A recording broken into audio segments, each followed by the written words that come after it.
The last walk. The diagnosis came on a Tuesday. Terminal. 6 months, maybe less. Sarah sat in her car in the hospital parking lot for an hour before she could drive home.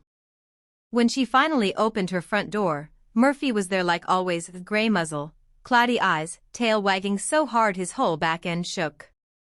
He'd been waiting by that door for 12 years, and somehow, even at 14, he still greeted her like she'd been gone for years instead of hours. She knelt down and buried her face in his neck. He smelled like corn chips in sunshine, that weird dog smell she'd never been able to explain to anyone who didn't have a dog of their own. Murphy leaned into her, his weight solid and warm and real, and Sarah finally cried. The months that followed were hard. Sarah stopped working. She started treatment, but mostly she spent time with Murphy. They'd always gone on walks together, but now she noticed things she'd missed before. The way he still pulled toward every squirrel, even though he could barely see them anymore. How he'd stop at exactly the same spots every single day to sniff the same bushes, reading his neighborhood newspaper. The way he looked back at her every few steps, just checking that she was still there. "I don't want to leave you," she whispered to him one night, running her fingers through his soft ears. Murphy licked her hand and sighed, his head heavy on her lap. But something strange happened as the seasons changed. Sarah started feeling stronger. The treatments were working better than expected. Her doctors were cautiously optimistic. Then genuinely optimistic. By month 5, they were using words like remission and miracle. Murphy, though. Murphy was slowing down. His back legs started giving out on their walks. He stopped eating as much. The vet said what Sarah already knew in her heart, Murphy was old, and his body was tired. They could keep him comfortable, but the time was coming. Sarah took a week off to be with him. She lay on the floor beside his bed, her hand on his chest, feeling it rise and fall.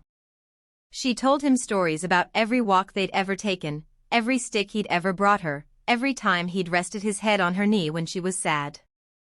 "You saved my life," she told him on the last night, her voice breaking. "When I had nothing else, I had you. When I couldn't get out of bed, you made me get up to feed you. When I thought about giving up this year, I thought about who would take care of you. You gave me a reason, Murphy. You gave me so many reasons." Murphy's tail thumped weakly against the floor. The next morning was beautiful, sunny and clear, one of those perfect spring days. Sarah carried Murphy outside to their favorite spot under the oak tree in the backyard. She'd called the vet to come to the house. She couldn't make him spend his last moments in a place that smelled like fear and antiseptic. She held him as the vet worked, stroking his head, kissing his nose, telling him what a good boy he was. The very best boy.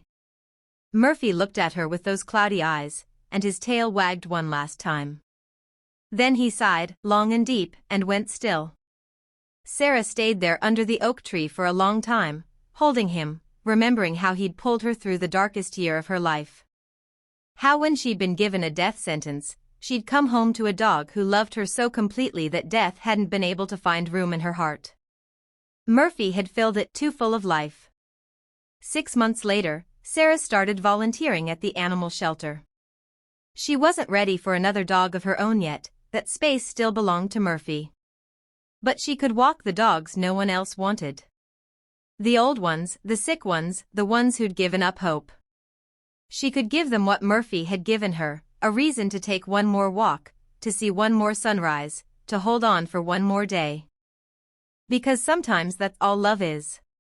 Sometimes love is just showing up, day after day, until the person you love remembers how to save themselves. And sometimes, love has 4 legs and a wagging tail, and teaches you that the meaning of life is simpler than you ever imagined. It's just being there, together, for whatever time you have.